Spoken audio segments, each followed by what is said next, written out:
gira, rueda que rueda, siento tus manos sobre mi greda. Me asombra el pensar que tú la quieras. Tu cacharro acaba de caerse, acaba de quebrarse, no acaba de encontrarte. Tú mi alfarero,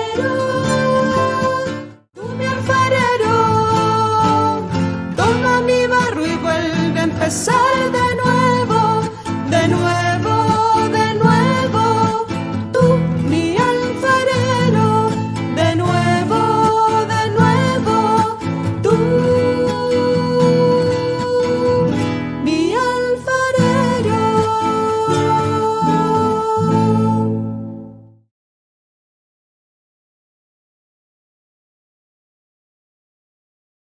Querida familia, Madre de la Divina Gracia, estamos hoy unidos una vez más, como todos los miércoles, en esta sesión de crecimiento espiritual. Hoy tenemos un tema maravilloso, un tema muy profundo y que requiere mucho de nuestra atención y de nuestro conocimiento para llevar a tantas personas el amor de Dios. Invito muy especialmente a Mario Felipe en este momento, quien durante estas sesiones nos ha acompañado con toda su luz, su conocimiento y todas esas bendiciones que el Señor está derramando a través de él para nuestra misión y para todas las personas que quieren crecer en la fe y en las verdades de nuestra Iglesia Católica.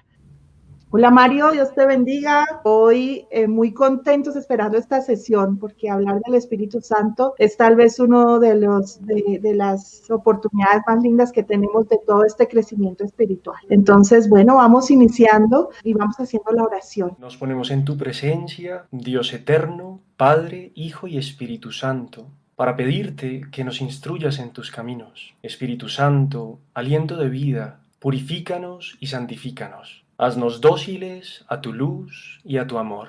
Dilata los corazones endurecidos y da fuerza a los corazones vacilantes. A ti que renuevas todas las cosas, te pedimos que nos des la humildad necesaria para buscarlo todo en ti y acogerlo todo de ti, como María, tu amada esposa.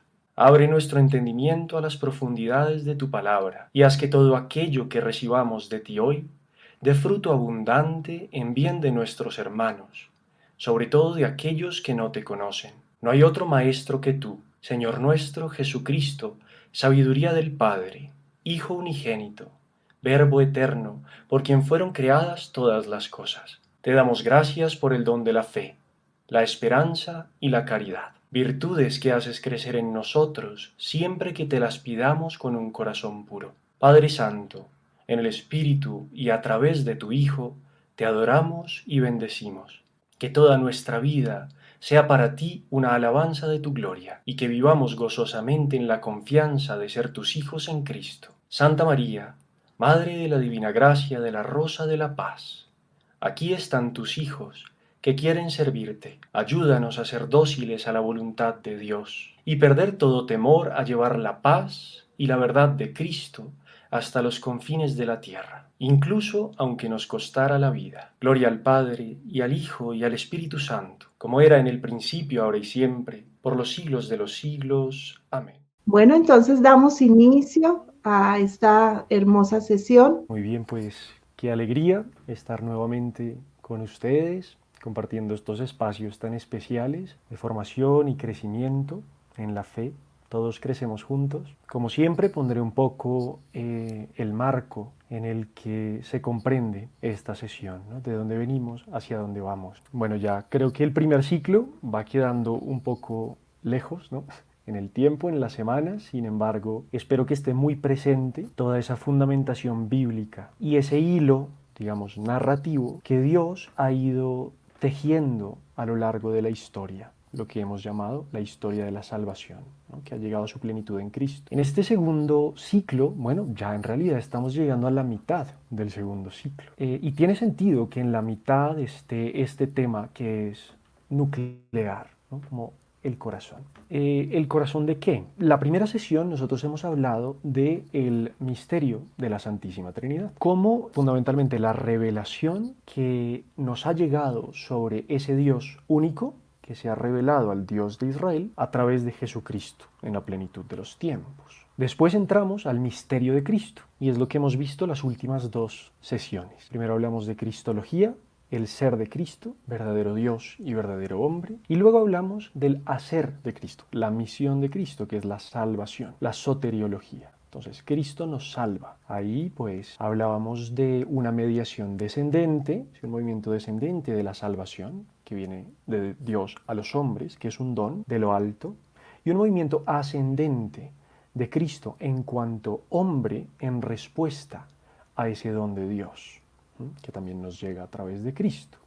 Entonces, en el movimiento descendente hablábamos de algunos aspectos de la salvación, hablábamos de la revelación y del aspecto salvífico de la revelación, de la redención y por último de la justificación o santificación. El tema al que hoy entramos se comprende en este tercer aspecto de la mediación descendente, la justificación, la santificación. También los padres griegos, padres de la iglesia griegos, lo llamaban theosis, la divinización. O sea, nosotros somos hechos partícipes de la naturaleza divina. Eso hace la gracia. Entonces ahí se comprende este tema del que vamos a hablar hoy, que es el Espíritu Santo y la gracia. Bueno, y por último, la sesión pasada hablábamos de la mediación ascendente, ¿no? Y entrábamos en el sentido del sacrificio de Cristo en la cruz y pues qué sentido tiene para nosotros el sufrimiento y la muerte a la luz del misterio pascual de Cristo. Terminamos la sesión pasada conectándola con esta para decir que la sesión de hoy trata del fruto de ese misterio pascual. Ese fruto que conecta a toda la iglesia, o sea, a nosotros que somos miembros de la iglesia por el bautismo, ¿sí?, con ese misterio de Cristo, que es un misterio de pasión, muerte y resurrección, ¿no? Glorificación también. Nos preguntábamos, bueno, pero un acontecimiento que ha tomado lugar hace más de 2000 años, ¿no?, que es el misterio pascual de Cristo, ¿cómo se relaciona con nosotros o nosotros cómo nos relacionamos con Él? Pues en eso es muy importante el Espíritu Santo, porque ya veremos cómo la misión del Espíritu Santo es adentrarnos y asociarnos al misterio de Cristo, configurarnos con Cristo, o sea, transformarnos a imagen y semejanza de Cristo, ¿sí? Por eso este tema es muy importante y tiene que entenderse como algo muy ligado, muy orgánico a las otras sesiones que ya hemos visto en este segundo ciclo. Por supuesto, al misterio de la Trinidad, tres personas, un solo Dios, al misterio de Cristo en su ser y en su hacer, ¿sí? Y ahora, pues esto es como la prolongación de la salvación de Cristo en la historia. Bien, con esta introducción, entonces ya entremos al plan de nuestra sesión de hoy. Al principio haré una introducción, como siempre, ¿no? Además de esta introducción que ya hice, que no cuenta como introducción, sino como marco de cómo se sitúa esta sesión en el conjunto del ciclo. Después de esa introducción, hablaremos del Espíritu Santo en la Iglesia. Ya entraremos más en detalle con aquello que significa que el Espíritu Santo sea fruto del misterio pascual. En un tercer momento hablaremos de la gracia, que es la acción del Espíritu Santo en nosotros, la acción de Dios en nosotros. Y por último, entraremos un poco a tratar el tema de las virtudes morales y los dones del Espíritu Santo. Por supuesto, como ven, es un plan bastante ambicioso, ¿sí?, bastante abarcante. No lo diremos todo. Seguro que quedarán muchas preguntas y ojalá que queden muchas preguntas y un deseo de seguir profundizando en este tema maravilloso, pero espero que logremos llegar a lo esencial. Bien, comencemos diciendo algo que ya hemos afirmado en otras sesiones, y es que el pecado nos rompe, ¿no?, nos fragmenta y nos divide a unos de otros. El pecado nos separa de Dios, en primer lugar, y luego establece también barreras con los demás. Estas barreras siempre son barreras al amor de Dios, barreras al amor a los demás. Esto ocurrió en toda su expresión en Babel, pero ocurre también hoy, cada vez que por el pecado rechazamos nuestro propósito de depender del Señor y de permanecer en su amor. Pues Dios tiene un designio para la humanidad desde la caída, desde aquella caída original que narra el tercer capítulo del Génesis. ¿Cuál es ese designio? Reunirnos a todos los hombres, a todos los seres humanos, de todos los tiempos y procedencias, en la unidad de su familia. Dicho en otros términos, el Padre desea acogernos como sus hijos en el Hijo eterno. ¿Sí? Quiere hacernos hijos suyos en el Hijo. Esta obra de convocación, podríamos llamar, ¿no? Somos convocados. Esta obra de convocación de todos los seres humanos en la historia es obra del Espíritu Santo.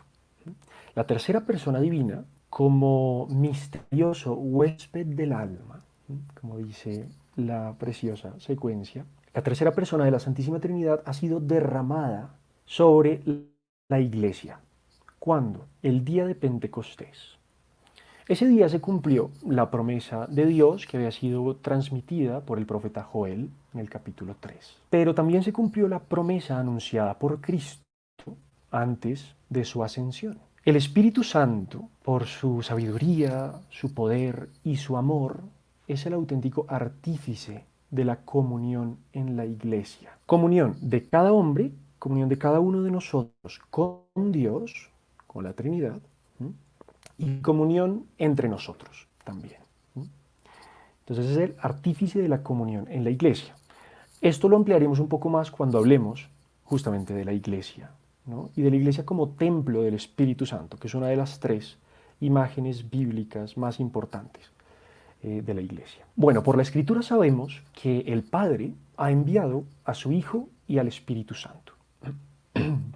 Este envío del Padre, del Hijo y del Espíritu es lo que conocemos en teología como las misiones divinas. El fin de estas dos misiones es la santificación de todos los seres humanos. Entonces hablemos del Verbo, del Hijo.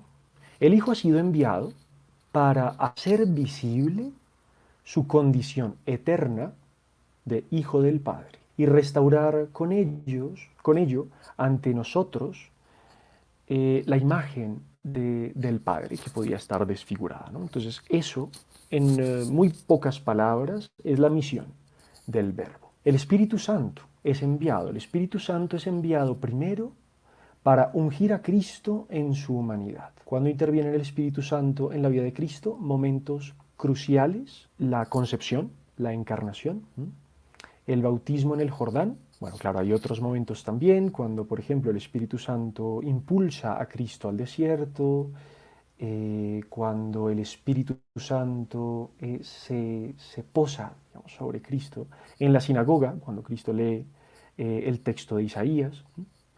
Pero momentos fuertes, o momento fuerte de esto que decimos, de que el Espíritu Santo ha sido enviado por el Padre para ungir la humanidad de Cristo, es el bautismo en el Jordán. Y el Espíritu Santo unge la humanidad de Cristo para, a través de Cristo, ser derramado sobre todos los cristianos. Aquí está la imagen que emplea San Pablo para hablar de Cristo como cabeza de la Iglesia. Aquello que ha recibido la cabeza es luego transmitido a los miembros. Estas todas son imágenes de San Pablo, que luego aprovechará muy bien San Agustín. Bueno, ya decíamos que el Hijo manifiesta visiblemente aquello que es desde toda la eternidad en la Trinidad, ser Hijo del Padre. El Espíritu Santo, por su parte, manifiesta aquello que le es propio en la Trinidad. ¿Qué le es propio al Espíritu Santo en la Trinidad? Ser nexo de unión, como lo explica pues la tradición, ser el amor entre el Padre y el Hijo. Bien, como el Espíritu Santo en la Trinidad, desde toda la eternidad, es nexo de unión entre el Padre y el Hijo, en su misión, también será nexo de unión de los hombres con Dios y de los hombres entre sí. Pero si esta raíz de toda comunión, que es la comunión con Dios, si esta raíz no existe, todo propósito que hagan los hombres de establecer pactos, ¿no?, de concordia, de comunión, de fraternidad, pues por más buena voluntad que haya, nunca será pleno. En el fondo, si hace falta la comunión con Dios como raíz de la comunión entre los seres humanos, estos proyectos de concordia o de fraternidad universal estarán abocados tarde o temprano al fracaso. ¿Por qué? Porque la auténtica raíz de la guerra, de la violencia y en general del mal, es siempre el pecado, cuya raíz es la falta de comunión del ser humano con Dios. Creo que los ejemplos en la historia son abundantes para confirmar esta verdad que les acabo de decir. Pensemos, por ejemplo, en la Revolución Francesa, bajo la bandera de la libertad, la igualdad y la fraternidad, que se apoyaba en un trasfondo de rechazo a una visión religiosa del mundo y de la sociedad. Pues lo que terminó pasando en la Revolución Francesa fue que se derramaron ríos de sangre de muchos inocentes. Y esto, pues, en virtud de una especie de ideal utópico de libertad, igualdad y fraternidad. Lo mismo ocurrió en el proyecto comunista, por nombrar otro ejemplo quizá un poco más cercano a nuestro tiempo. El proyecto comunista buscaba dar a luz, ¿no? Crear de la nada, ¿no? Ex nihilo, un hombre nuevo, ¿no? El Homo Sovieticus, el hombre soviético. Un hombre que estuviese completamente despojado de las supersticiones de la religión para poder formar con él esa utópica fraternidad universal que encarnaría el conocido lema que aparece en el manifiesto comunista de proletarios de todos los países, uníos. Claro, nosotros hoy viendo en retrospectiva la historia decimos, sí, uníos, pero antes que nada someteos, ¿no? A la única forma de pensar del partido, abandonando toda libertad religiosa, toda libertad de expresión y de paso la dignidad de la persona. ¿En virtud de qué? En virtud de un ideal de masa. Este es un segundo ejemplo claro de que estas versiones utópicas que parten de un rechazo de raíz a toda referencia, a la trascendencia, a Dios. En todas estas propuestas, el remedio que se ha planteado ha resultado ser peor que la enfermedad. El ser humano ha sido injustamente despojado de su dignidad que, y eso lo tenemos que tener muy claro los cristianos, porque no estamos exentos en ningún momento de la historia a, digamos, ser parte o estar enmarcados en una sociedad en la que estas ideas vuelvan a instalarse y brotar. Entonces, ¿qué es lo que tenemos que tener muy claro los cristianos? Que la dignidad del ser humano, que ha sido creado a imagen y semejanza de Dios, es inviolable, desde la concepción hasta la muerte natural. En estos ideales pues, colectivistas, utópicos, como el comunismo, por ejemplo, el individuo pues, pasa a ser solamente un engranaje de una enorme maquinaria. Y si el individuo no sirve, pues el individuo debe reemplazarse e incluso aniquilarse, como si se tratara de la parte de una máquina, tal cual. ¿Para qué? Para que no vaya a constituir un obstáculo para los propósitos del tirano de turno.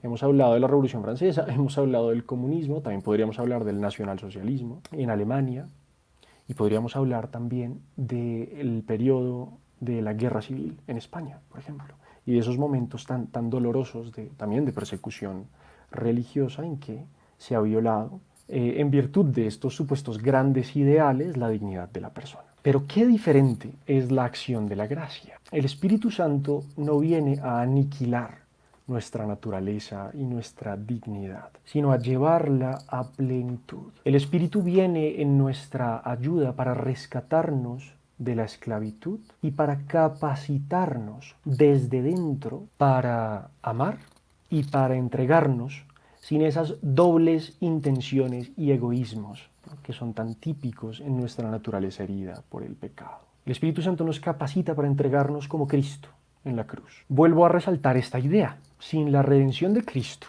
y la efusión del Espíritu Santo, la comunión humana será siempre incompleta. Porque ese factor de división que es el pecado no puede ser sanado de raíz ni por la política, ni por la economía, ni siquiera solo por la educación, sino por la gracia de Dios acogida por nuestra libertad. La misión de la Iglesia es predicar esta verdad fundamental, que Cristo es el único Salvador del ser humano. Y esto desde el principio hasta el final de la historia, ¿sí? Cristo es el único Salvador. Y pues como dice Pedro, como dice San Pedro en los Hechos de los Apóstoles, que no hay ningún otro nombre bajo el cielo dado a los hombres por el que tengamos que ser salvados. Debería admirarnos lo grandes y profundas que son la delicadeza y solicitud de nuestro Padre en la invitación que nos extiende para regresar a su casa, a la comunión con Él. El Padre no solamente nos ha dado a su Hijo, que es para nosotros camino, verdad y vida, como dice el Evangelio según San Juan, sino que incluso el Padre nos ha enviado al Espíritu Santo. Y nos ha enviado al Espíritu Santo como maestro interior que nos ilumina, nos purifica y nos conduce desde dentro al camino de seguimiento de Cristo. Por la acción misteriosa del Espíritu Santo y también en la medida de nuestra docilidad a Él, vamos creciendo en el amor. Esta es justamente la acción de la gracia. Es de lo que hablaremos hoy. Decimos que la transformación obrada por el Espíritu Santo es tanto mayor cuanto más dóciles seamos a sus inspiraciones. Y esto lo decimos por un motivo muy claro. La obra de nuestra santificación ciertamente tiene su causa y motor en Dios. Si no es por la gracia, no podemos llegar a la santidad. Afirmar lo contrario, para nosotros los cristianos, es caer en aquella herejía que mencionábamos cuando hablábamos del pecado original, el pelagianismo. Sin embargo, aunque debemos reconocer esta primacía de la gracia, de que somos santificados por Dios y solo por Él, no podemos caer en pensar que somos simples canales pasivos para Dios. Él nos trata siempre según nuestra naturaleza. ¿Y cuál es nuestra naturaleza? Que somos personas, que somos hijos dotados de inteligencia y voluntad. O sea, somos seres libres. Entonces, si hablamos de la gracia, inevitablemente también tenemos que entrar en el tema de la libertad, que corresponde a esa gracia. Nuestra santificación así es resultado de un encuentro que nos va transformando. Un encuentro entre la acción de Dios y la respuesta del ser humano. Los padres de la Iglesia, San Máximo el Confesor, entre ellos, hablaban de sinergia, ¿sí?, entre la acción de Dios y la libertad del hombre. Entonces es una sinergia, un encuentro de Dios y el hombre. Esta respuesta del ser humano también se irá perfeccionando y purificando por obra de Dios, en la medida, pues como ya decíamos, de nuestra apertura a su acción y sobre todo de nuestra confianza a dejarnos modelar por Él. Cuanto más dóciles somos a la acción del Espíritu Santo, más nos aproxima Él al Padre y al Hijo y realiza en nosotros las maravillas de la gracia. Y al contrario, cuantos más obstáculos ponemos, pues menos purificados podemos ser, porque el Espíritu Santo no va a violentar nuestra libertad. Por esto es tan importante tratar al Espíritu Santo en la oración, escucharlo y obedecerlo de manera muy delicada, y que esa intimidad vaya creciendo a lo largo de nuestras ocupaciones. Claro, fundamentalmente en la oración, que es uno de esos momentos de atención exclusiva al Señor, en que tratamos a solas con aquel que nos ama, ¿no?, como dice Santa Teresa de Ávila, pero que también debe prolongarse a lo largo de toda nuestra jornada. Debemos invocar al Espíritu Santo para que Él nos vaya haciendo cada vez más dóciles, para que Él nos vaya modelando cada vez más de acuerdo a sus designios, a imagen de Cristo. Bueno, terminaré esta introducción diciendo que Dios arde en deseos. Ahora, esto es una forma de hablar, ¿no? Dios arde en deseos de hacernos partícipes de su propia vida divina, de su plenitud desde toda la eternidad. Y este deseo de Dios, este designio divino, es consecuencia de su puro amor. Dios en sí mismo es perfecto, Dios es pleno, Dios es dichoso en su comunión intratrinitaria, no le falta nada. A Él no le faltaba nada antes de crear.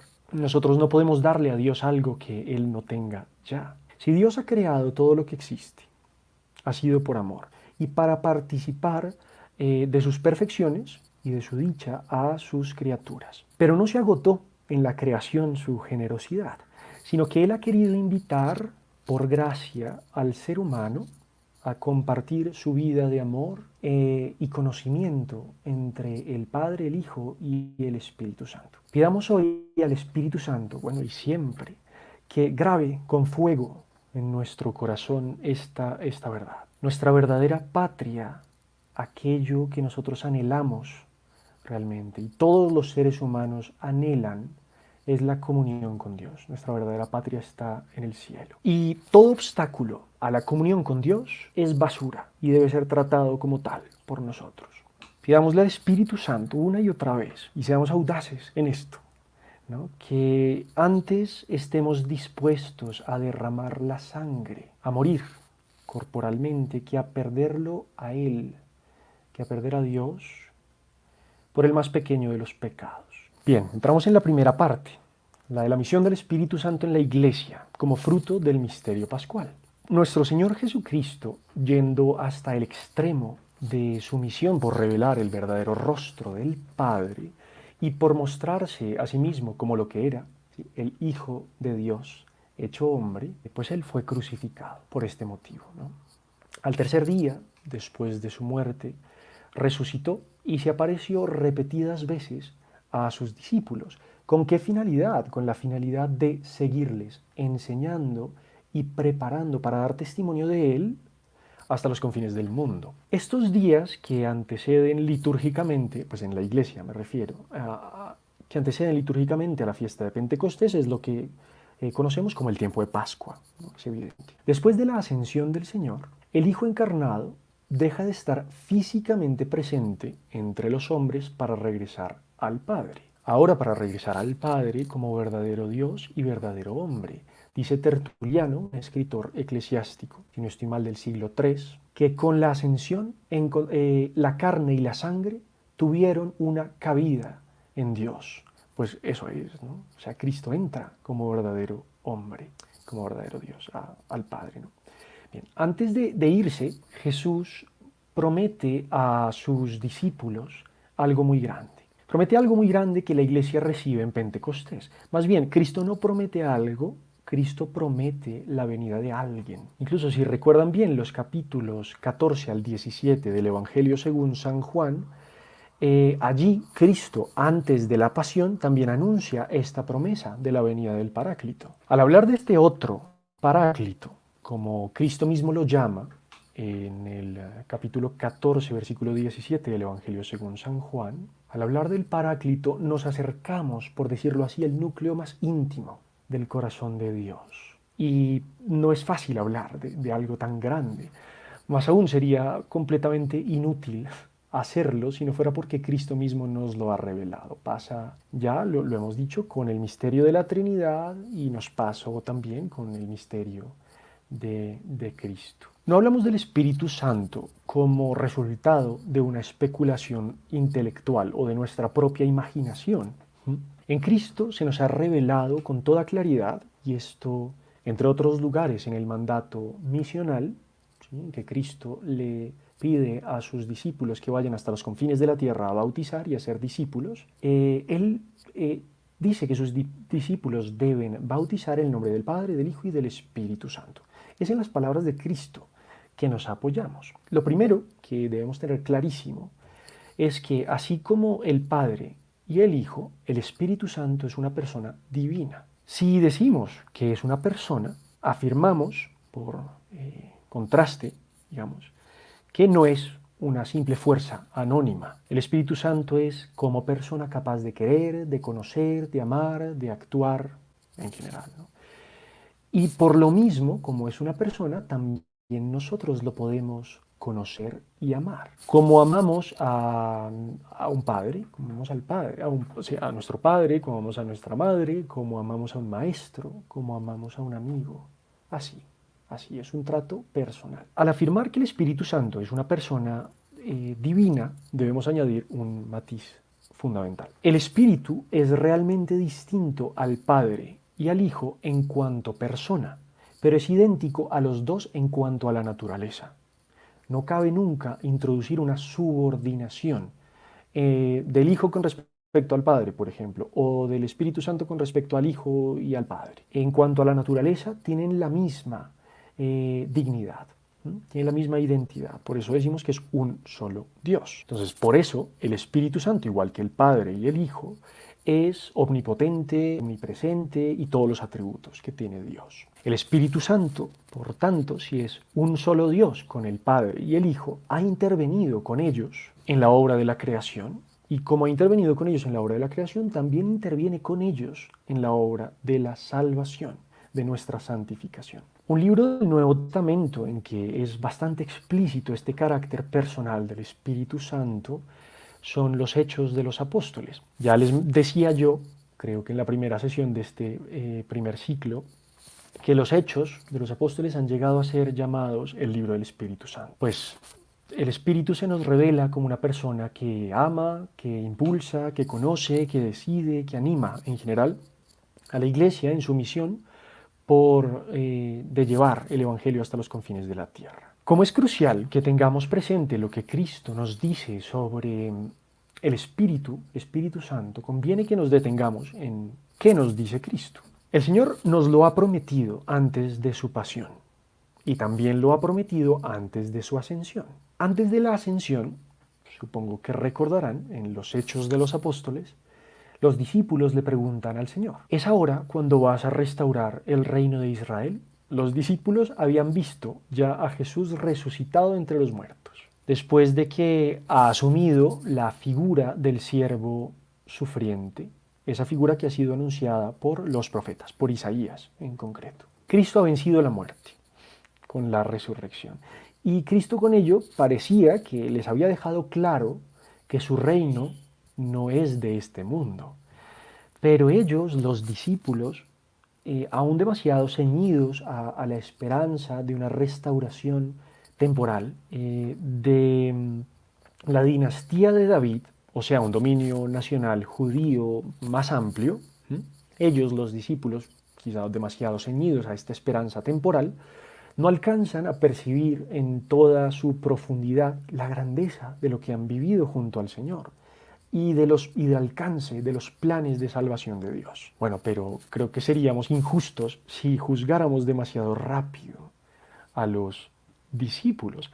A nosotros nos pasa a menudo algo similar. Reducimos la salvación de Dios a nuestras propias expectativas, a nuestros proyectos, y se nos termina escapando la grandeza de las cumbres a las que Dios nos quiere llevar. El Señor Jesús, antes de su ascensión, ¿qué le responde a los discípulos? Y aquí volvemos al tema del Espíritu Santo.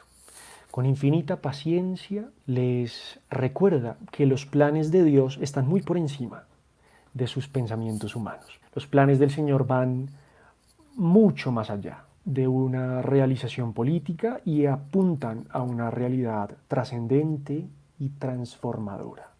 Una realidad que se dirige a todo ser humano. ¿Cuál es esta realidad? La obra del Espíritu Santo. Cristo, antes de ascender, les promete la fuerza del Espíritu Santo. Este otro Paráclito descenderá sobre ellos, descenderá sobre la Iglesia y los hará sus testigos, o sea, testigos de Cristo, hasta los confines de la tierra. Como ocurría con los discípulos, nosotros también estamos muy necesitados del Espíritu Santo. Él nos da también a nosotros la fuerza para ser verdaderos testigos de Cristo. Yo creo que a todos nos habrá pasado, pero es importante que lo recordemos con mucha humildad, ¿no?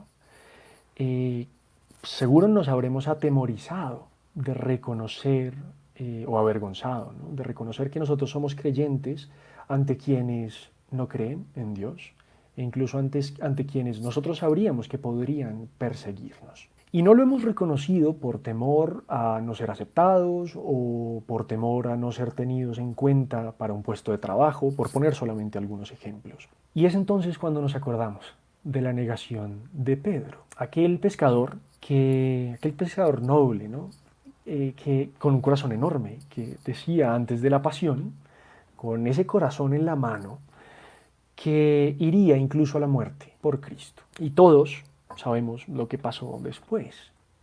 Llegada la tribulación, Llegada la noche de la prueba, no negó a Cristo una, sino 3 veces. Un lector del Evangelio, digamos, hipócrita, ¿no?, que se crea demasiado bueno, señalaría a Pedro por ser un cobarde. Por el contrario, un lector humilde y fiel a la verdad, en cambio, se reconocerá muy cercano a Pedro para afirmar que cuando pretende hacerlo depender todo de sus propias fuerzas, traicionaría al Señor, incluso peor de lo que lo traicionó Pedro. Podemos preguntarnos, ¿podríamos tener por nosotros mismos una audacia tal que nos lleve a ser capaces de seguir a Cristo hasta el extremo, incluso al punto de derramar la sangre por Él? Y la respuesta a esta pregunta es que sería presuntuoso y absurdo afirmar que para ser verdaderos testigos, que es lo que significa la palabra mártir,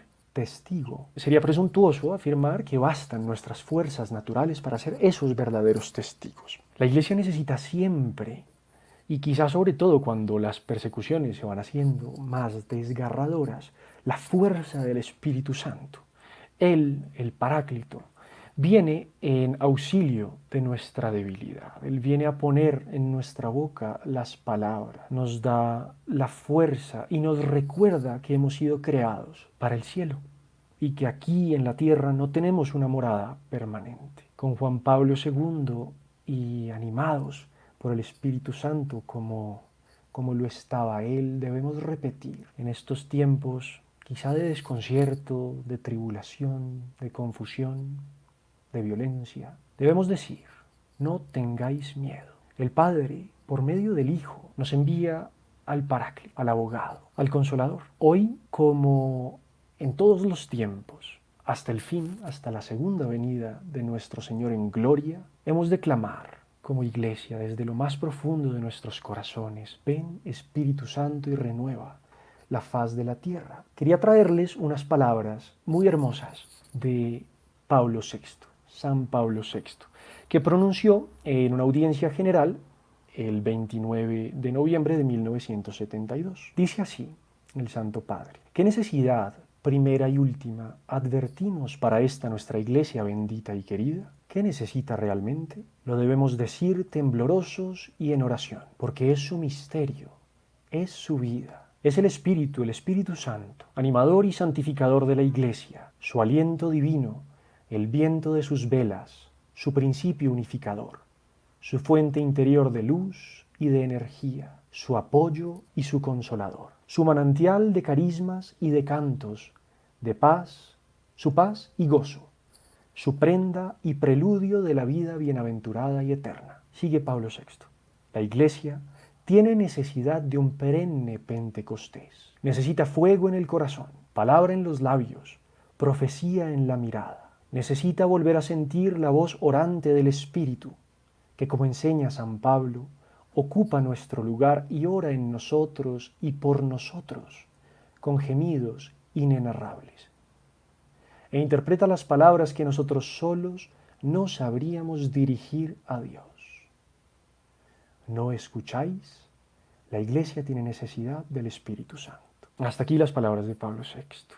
En el Evangelio según San Juan, en la última cena, Jesús se refiere al Espíritu como aquel que enseñará y recordará todas las cosas que Él, o sea, que Jesús ha dicho. Siguiendo estas palabras al pie de la letra, estas palabras de Jesús, el Espíritu Santo es la memoria de los misterios revelados por Cristo. Nosotros, como ocurría con los discípulos, olvidamos con frecuencia las palabras de Cristo. Nos olvidamos y a menudo también nos acostumbramos demasiado rápido a las cosas grandes e importantes.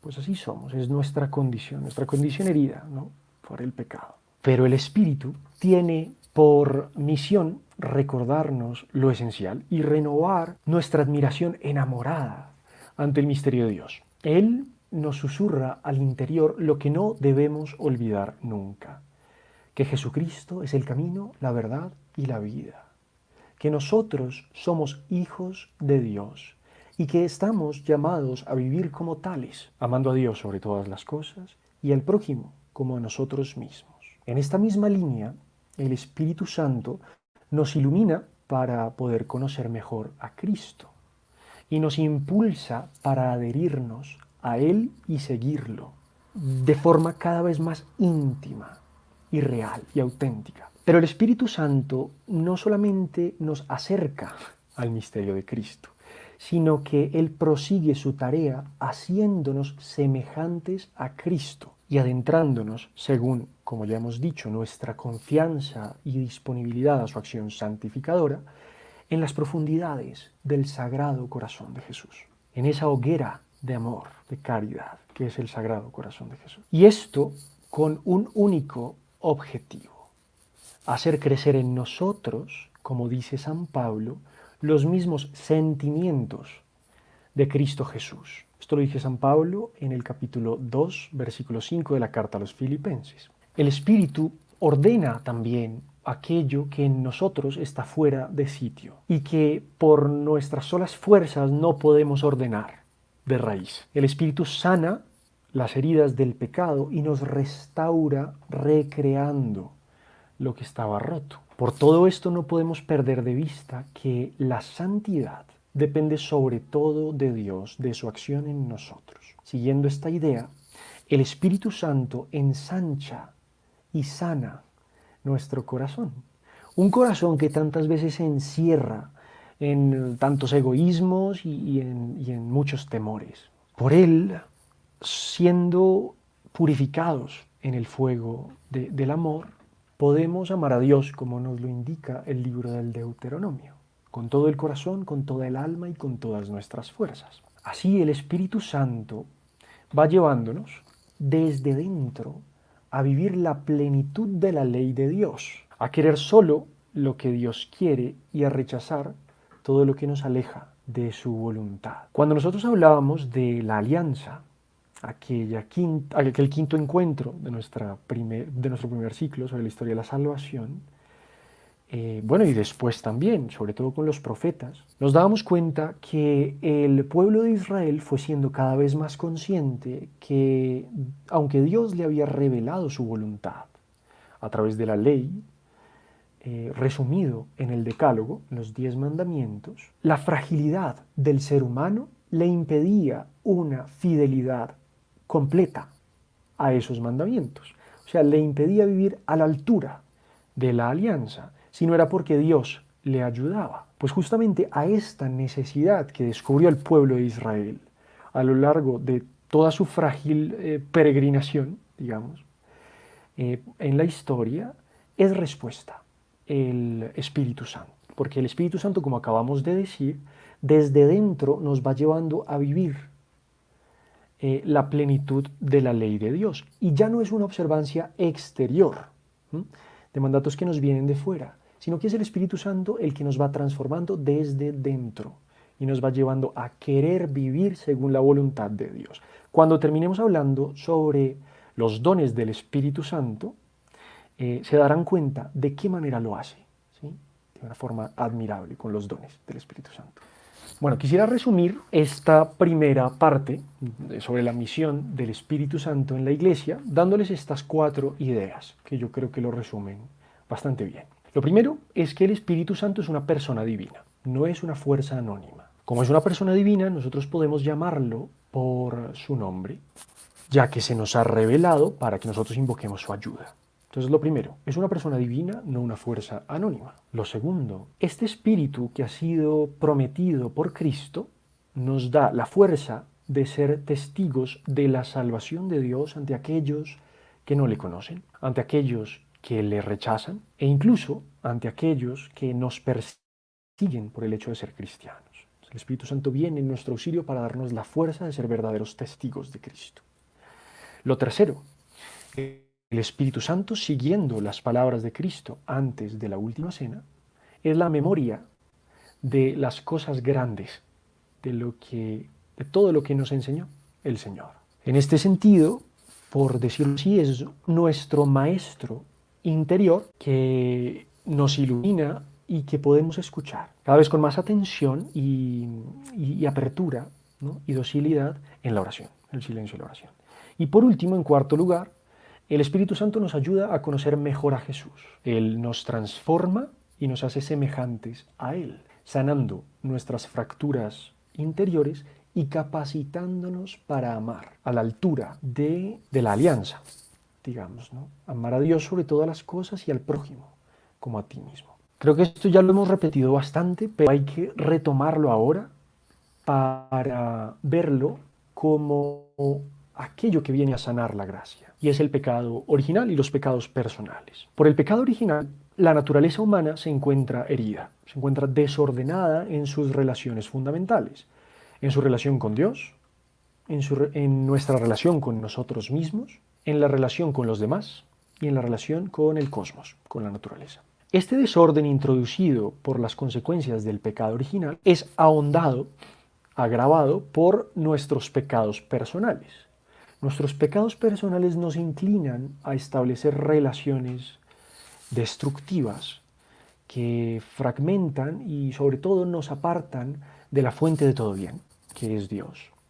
Y apartándonos de la fuente de todo bien, pues todo se acaba desordenando, aún más. Cuando consideramos la gracia, que es esta segunda parte, la acción del Espíritu Santo en nosotros, debemos tener muy presentes estos efectos del pecado, pues la acción de Dios en nuestro ser, en nuestra naturaleza, es fundamentalmente una sanación, primero, ¿no? Una sanación de las heridas del pecado y una elevación de nuestra naturaleza a la comunión con Él. Tiene estos dos elementos, sanación y elevación. Lo primero que perdieron nuestros primeros padres, Adán y Eva, con su rechazo al Creador, fue su comunión con Él, es evidente, ¿no? Esta ruptura de la comunión con Dios ocasionó las rupturas siguientes. Lo primero que la gracia realiza en nosotros entonces, como fruto del misterio pascual, es la reconciliación con Dios, que se había roto por el pecado. Para ello, para reconciliarnos con Dios, eleva nuestra naturaleza, como lo acabo de decir, para hacerla partícipe de la vida de conocimiento y amor de la Trinidad. Decimos que eleva nuestra naturaleza, que nos eleva porque por nosotros mismos era imposible conocer y amar a Dios como Él se conoce y se ama a sí mismo. Entonces esto es propiamente la gracia santificante, aquella que nos eleva y nos reconcilia con Dios. Para poder amar y conocer a Dios, además de ser elevados en nuestra naturaleza, necesitamos unas nuevas capacidades donadas por Dios para conocerlo y amarlo. Estas capacidades son las virtudes teologales, que tienen su fuente en Dios, que tienen su motor en Dios también, Dios las hace crecer en nosotros, y que tienen su fin en Dios, claro, porque apuntan a que podamos conocerlo y amarlo, como Él se conoce y se ama. O sea, que podamos participar de su conocimiento y amor. Entonces son las virtudes teologales, la fe, la esperanza y la caridad. Por la fe podemos conocer a Dios y adherirnos personalmente a su misterio revelado. Por la esperanza descubrimos que solo en Dios se encuentra el fin último de nuestra vida, de todos nuestros anhelos. Y por esta virtud, por la virtud de la esperanza, crece también en nosotros la confianza de que Dios mismo nos dará los medios en el camino de esta tierra para alcanzarlo finalmente en el cielo. Entonces, dicho con otras palabras, la esperanza nos permite reconocer a Dios como nuestro fin último y nos da la confianza de que Dios nos proporcionará los medios en la peregrinación de esta vida para poder alcanzarlo en el cielo, para poder alcanzar esa comunión definitiva con Él, que es la visión beatífica. Y la caridad, por la caridad nos unimos a Dios y participamos del mismo amor que se tienen desde toda la eternidad el Padre, el Hijo y el Espíritu Santo. En este sentido, la caridad es realmente un anticipo del cielo aquí en la tierra. Por eso decimos que la meta de la vida cristiana es la perfección de la caridad. Entonces, claro, no pensemos en el perfeccionamiento de la caridad como algo que ocurrirá remotamente cuando estemos en el cielo. Pensemos en que desde ya el Señor nos infunde y hace crecer en nosotros, claro, por una vida en obediencia a sus mandamientos y en docilidad a su gracia, estas tres virtudes teologales, y especialmente la caridad, que es, como ya lo acabamos de decir, un anticipo del cielo aquí en la tierra. Si no lo han hecho ya, los animo vivamente a leer las 3 encíclicas dedicadas a estas 3 virtudes teologales. A la fe, Lumen Fidei. Esta es una encíclica que fue escrita en su mayoría por Benedicto XVI, pero que Benedicto le entregó al Papa Francisco y que fue publicada por Francisco. Por supuesto, también con algunas modificaciones y adiciones personales del Papa Francisco. Entonces, sobre la fe, Lumen Fidei, preciosa encíclica. Sobre la esperanza, Spe Salvi. Y sobre la caridad, Deus Caritas Est. Estas últimas 2, sí, firmadas por Benedicto XVI. Las 3 maravillosas encíclicas. Bueno, el pecado entonces ha ocasionado un desorden y un empobrecimiento de nuestras potencias. Y esto ha sido consecuencia de nuestra ruptura originaria con Dios. Si esto ha hecho el pecado, la gracia viene a restaurar todo eso. Ya hemos dicho que, por un lado, restablece la comunión con Dios. Pero hay una de las consecuencias de esa ruptura de la comunión con Dios también es que estamos desordenados en nosotros mismos, que nuestras potencias han perdido la fuerza que tenían desde la creación. Veamos cada una. Entonces, si por el pecado se ha oscurecido nuestra inteligencia para conocer la verdad, la gracia nos da luz y discernimiento para conocer mejor la verdad sobre Dios, la verdad sobre el ser humano, la verdad sobre la historia, etc., ¿no? Entonces, perfecciona la inteligencia. Lo mismo pasa con la voluntad y con los afectos. Entonces, la voluntad ha sufrido por el pecado una disminución de su fortaleza para elegir el bien y perseverar en él. En este sentido, la voluntad también es fortalecida, es sanada para elegir el bien y perseverar en él. Y las pasiones, por su parte, que desordenadas, las pasiones por sí mismas no son malas, lo son cuando se desordenan, ¿no? Cuando están desordenadas nos llevan a elegir mal. Por ejemplo, a veces movidos por la ira, por la impaciencia, por la gula, por la lujuria, por los vicios, ¿no? Las pasiones también van siendo ordenadas por la gracia para que todas nuestras elecciones se orienten hacia la verdad y el bien. La verdad que ha reconocido la inteligencia, también iluminada por la gracia, y el bien que ha reconocido la voluntad y al que se ha abrazado. Ya hemos dicho que es importantísimo considerar la acción de Dios en nosotros, que es la gracia, sin excluir la libertad. La acción de Dios no ocurre como si por nuestra parte fuésemos individuos pasivos o autómatas, ¿no? Como si fuésemos, pongamos una imagen muy sencilla, ¿no?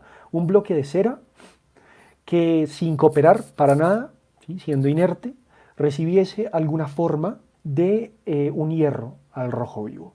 La cera se derrite y adquiere una nueva forma. El Señor, pues sin duda no obra así, ¿sí?, en la obra de nuestra santificación, sino que Él cuenta con nuestra libertad y debemos cooperar con la gracia para crecer en la virtud, así como en el conocimiento y el amor a Él. Por ello es que no estamos eximidos de elegir con libertad lo bueno de lo malo, y dentro de lo bueno, lo mejor. Por eso es que la vida espiritual es lucha, porque nosotros debemos cooperar con nuestra libertad, porque debemos vencernos a nosotros mismos, porque una y otra vez debemos elegir a Dios por encima del ídolo de nuestra autosatisfacción o bienestar. Estas elecciones muchas veces requieren vencer malas inclinaciones que han anidado en nosotros como consecuencia de nuestros pecados. Esta lucha, que es la vida espiritual, que comprende más bien un aspecto esencial de la vida espiritual, requiere, por supuesto, que rechacemos el pecado y las ocasiones de pecado. Porque claro, pues digamos, resulta que nos consideramos demasiado piadosos porque miércoles y viernes ayunamos, pero en el fondo en nuestra vida, por ejemplo, vivimos dominados por un vicio de lujuria o de gula. Bueno, de gula, claro, si estamos ayunando no, pero de lujuria, por ejemplo, o de codicia, o una y otra vez nos impacientamos y tratamos con violencia a nuestros seres queridos con nuestras palabras, incluso con nuestras obras. Entonces, listo, estamos ayunando, pero no estamos huyendo del pecado. Entonces, lo primero, antes que nada, en la lucha espiritual es rechazar el pecado. Primero el mortal y progresivamente el venial. También, ni siquiera el venial, ¿sí? Pero entonces, además de rechazar el pecado, que es algo evidente, ¿no?, y básico en la vida espiritual, sin eso, sin rechazar el pecado mortal, pues no hay vida espiritual, así de sencillo.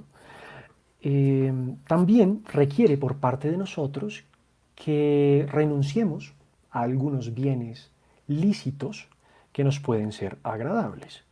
Esto es lo que en la tradición de la Iglesia se ha llamado ascética o mortificación. La mortificación es un medio, nunca un fin, ¿sí?, para crecer en dominio de nuestras propias pasiones e ir disponiéndonos a la acción purificadora del Espíritu Santo. Este es el sentido del ayuno, por ejemplo. Miren qué importante esto, ir disponiéndonos. O sea, nosotros no nos santificamos por el hecho de ayunar. Por el hecho de ayunar, disponemos nuestra naturaleza para que el Espíritu Santo nos transforme, para ser más dóciles, para estar más abiertos, ¿sí?, a la acción de Dios en nosotros. Porque claro, afirmar lo contrario sería pelagianismo. Si no aprendemos a dominar nuestras pasiones, a educar nuestras pasiones, no podremos nunca ser verdaderamente libres, ni amar personalmente a otros, ni amar personalmente a otros sin acabar usándolos para la propia satisfacción o los propios fines egoístas. Una de las grandes mentiras antropológicas de nuestro tiempo es la negación de que el ser humano es capaz de, o sea, es negar que el ser humano sea capaz de ordenar sus afectos, o sea, que el ser humano sea capaz de dominarse a sí mismo. Pues la verdad es que para alimentar un sistema envenenado por la multimillonaria industria de la pornografía y por los excesos de todo tipo en la comida, en la bebida, en la tecnología, ¿no? Por ejemplo, que cada mes estamos pendientes de cambiar nuestro celular porque ya salió uno mejor, ¿no?, etcétera. Pues conviene, para sostener un sistema así, ¿no?, que incentiva tanto los vicios, los pecados capitales, conviene que las personas sean consumidores sin ningún tipo de continencia. Entonces, claro, hay que extender la idea de que el ser humano es puro instinto y no puede educar sus afectos. Pero nosotros, los cristianos, hermanos, somos hijos de Dios, ¿no?, y estamos llamados a vivir como tales. Por ello es fundamental que redescubramos, porque es algo que se ha olvidado en algunos sectores de la Iglesia, ¿no?, que redescubramos en un mundo completamente saturado de adicciones, un mundo aparentemente feliz, en el que todo brilla, ¿no?, y es espectacular, pero un mundo tan triste, un mundo tan solo. Es fundamental que nosotros los cristianos redescubramos la enorme riqueza y fuerza de las prácticas ascéticas como camino para crecer en el autodominio. Si no lo hacemos, y en esto hay que ser rotundo al afirmarlo, vamos a acabar viviendo como muchos contemporáneos nuestros, vamos a acabar viviendo como bestias. El razonamiento es sencillo. Si no somos dueños de nuestras pasiones, no podremos dominarnos a nosotros mismos. Si no podemos dominarnos a nosotros mismos, no podemos donarnos a los demás. Si no podemos donarnos, no podemos comprometernos. Si no podemos comprometernos y sacrificarnos por otros, no podemos amar, y no hay vida cristiana sin amor. No por nada la Virgen María, nuestra Madre, nos recuerda en tantas apariciones con insistencia que aprendamos a ayunar. Ahora es más necesario que nunca que redescubramos este enorme potencial de la mortificación, de la ascética, como disposición para la acción de Dios en nosotros, no como una especie de camino para hacernos más santos a nosotros mismos. No, eso no es cristiano. San Agustín decía que no debemos permitir los placeres hasta lo ilícito, evidentemente, ¿no?, rechazar el pecado mortal, pero que de vez en cuando también debemos moderarnos en las cosas lícitas. Y decía, porque el que no se mortifica en las cosas lícitas está bien próximo a caer en las ilícitas. Esto lo dice un sermón sobre la utilidad del ayuno. Bueno, comenzamos ya nuestra tercera parte, tercera y última parte, sobre las virtudes y los dones del Espíritu Santo. En la vida espiritual, el Espíritu Santo nos va invitando a crecer con nuestra voluntad en las virtudes morales. Aquí está el lugar de la libertad. El Espíritu Santo nos impulsa, pero no hace crecer en nosotros por nosotros, sin ningún esfuerzo de nuestra parte, las virtudes morales. Debemos poner de nuestra parte. ¿De qué virtudes estamos hablando? De la fortaleza, de la prudencia, de la templanza, la justicia, la humildad, la paciencia, entre otras. La vida espiritual es un camino de seguimiento de Cristo que conlleva necesariamente una purificación y una transformación del corazón. No seguimos a Cristo solo limitándonos a cumplir una serie de prácticas exteriores. Recuerden cuánto denunciaba Cristo en su tiempo la hipocresía de muchos fariseos, que limpiaban por fuera la copa, pero por dentro estaban llenos de inmundicia. El seguimiento de Cristo debe llegar hasta el tuétano, hasta la raíz. Por eso debe ser radical, radical de raíz. En el seguimiento debemos ser transformados a su imagen, a imagen de Cristo. Así lo explica, lo expresa San Juan Pablo II en la encíclica Veritatis Splendor, en concreto en el número 21. Dice San Juan Pablo II, seguir a Cristo no es una imitación exterior, porque afecta al hombre en su interioridad más profunda. Ser discípulo de Jesús significa hacerse conforme a Él, que se hizo servidor de todos hasta el don de sí mismo en la cruz. Mediante la fe, Cristo habita en el corazón del creyente. El discípulo se asemeja a su Señor y se configura con Él, lo cual es fruto de la gracia, de la presencia operante del Espíritu Santo en nosotros. Bueno, de forma ordinaria, el seguimiento de Cristo es un largo camino. Podría hacerse la analogía con el crecimiento corporal y la maduración psicológica. Tanto una como otra toman tiempo. Asimismo, el crecimiento espiritual requiere de un proceso. Por supuesto, hay casos extraordinarios en los cuales el Señor puede acelerar ese proceso, como ha ocurrido con algunos santos que para su edad eran realmente maduros espiritualmente, que ya habían alcanzado una profunda intimidad y configuración con Cristo. Sin embargo, pues la forma ordinaria es que esa purificación, ese seguimiento de Cristo, ese crecimiento en la intimidad y configuración con Él, pues tome tiempo. Y por eso es necesaria mucha paciencia. Ciertamente la vida cristiana requiere un cultivo sincero de la virtud, como ya lo hemos afirmado.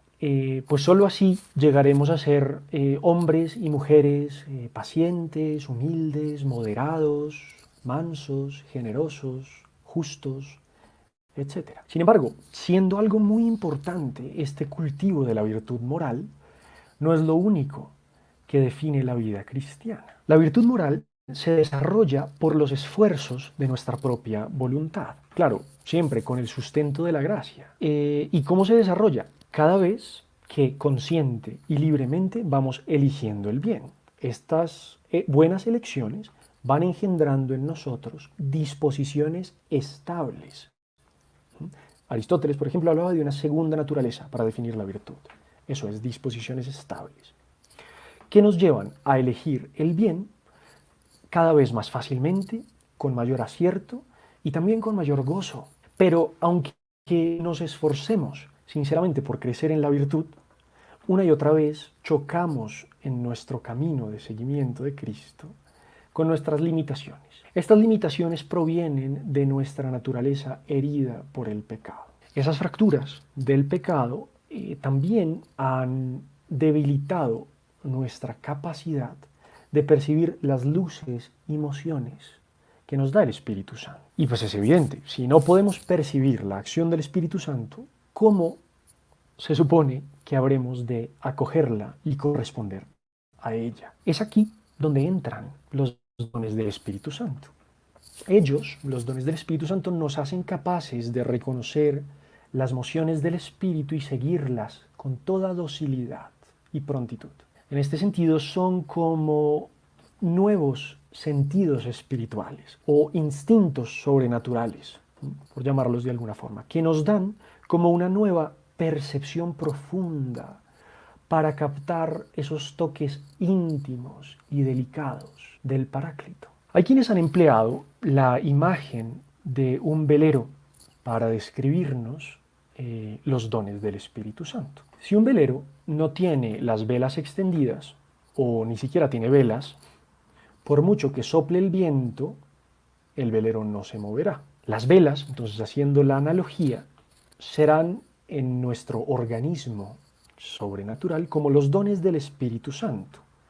Y el viento que mueve el velero, la acción purificadora y transformadora del Espíritu en nosotros. Por tanto, los dones son una constante disposición que Dios pone en nuestro ser para que lo escuchemos y lo sigamos. A mayor docilidad y apertura a su acción salvadora, Dios hará crecer más y más y más esta capacidad en nosotros. A esto se debe la claridad de los santos para reconocer las mociones del Espíritu Santo y obrar siempre y con toda prontitud conforme a ellas, con audacia, con generosidad. Hace un momento citábamos un texto de la encíclica Veritatis Splendor de San Juan Pablo II. En él se nos dice que la imitación de Cristo nos transforma interiormente, nos configura con Él, con Cristo. Hay un texto en la carta a los Corintios de San Pablo que es tan importante para este tema que quisiera leérselos. Para a partir de ahí, a partir de ese texto, decir unas últimas palabras sobre los dones del Espíritu Santo en general y ya entrar puntualmente a decir unas palabritas sobre cada uno de los dones. Dice San Pablo, esto es 1 Corintios 2, 10 al 16. Segundo capítulo, 10 al 16 de la primera carta a los Corintios. Porque el Espíritu todo lo escudriña, incluso las profundidades de Dios. Pues ¿qué hombre sabe lo que hay en el hombre sino el Espíritu del hombre que está en él? Así también, las cosas de Dios nadie las ha conocido sino el Espíritu de Dios. Pero nosotros no hemos recibido el Espíritu del mundo, sino el Espíritu que viene de Dios, para que conozcamos los dones que Dios nos ha concedido y enseñamos estas cosas, no con palabras aprendidas por sabiduría humana, sino con palabras aprendidas del Espíritu, expresando las cosas espirituales con palabras espirituales. El hombre no espiritual no percibe las cosas del Espíritu de Dios, pues son necedad para él y no puede conocerlas, porque sólo se pueden enjuiciar según el Espíritu. Por el contrario, el hombre espiritual juzga de todo, a él nadie es capaz de juzgarle. Porque ¿quién conoció la mente del Señor para darle lecciones? Pues bien, nosotros tenemos la mente de Cristo. Hasta aquí las palabras de San Pablo. En el alma que se abandona a la acción del Espíritu Santo, todas sus facultades, o sea, inteligencia, voluntad, afectos, van adquiriendo capacidades que sobrepasan la manera ordinaria de operar de la naturaleza. Los dones del Espíritu van llevando al alma a pensar, a juzgar y a actuar en toda circunstancia como lo haría nuestro Señor. El alma está siendo tan transformada por la gracia que empieza a ver y sentir, por decirlo de alguna forma, ¿no? Sentir, según Dios, con toda naturalidad, con una única preocupación. Un alma transformada por el Espíritu Santo solo tiene una única preocupación: agradar a Dios y rechazar todo aquello que le lleve a ofenderlo. Esto se entiende de forma sencilla así: nos parecemos cada vez más a aquello que amamos. El objeto de nuestro amor nos va configurando y transformando. Si amamos algo malo, nos hacemos esclavos de eso, ¿no? Nos hacemos viciosos. Si amamos algo bueno, nos hacemos virtuosos. Si amamos a Dios, nos hacemos semejantes a Dios. Si amamos a Dios eficazmente, esta palabra es importante, eficazmente, o sea, que en nuestra vida se manifiesta nuestro amor en el cumplimiento de sus mandamientos. Si amamos a Dios eficazmente, rechazando las acciones e incluso omisiones que lo ofenden, y nos abrimos con toda humildad y disponibilidad a su acción, vamos a ir creciendo en semejanza con Él, hasta el punto de alcanzar la unión de voluntades, la cumbre de la mística. Por eso puse ahí a Santa Teresa de Jesús, la cumbre de la mística, que ha sido expresada de forma tan sintética por San Pablo en la carta a los Gálatas. Vivo, pero ya no vivo yo, sino que Cristo vive en mí. Bueno, y ya para terminar, hablemos un poco sobre los 7 dones del Espíritu Santo. Comencemos por el don de temor.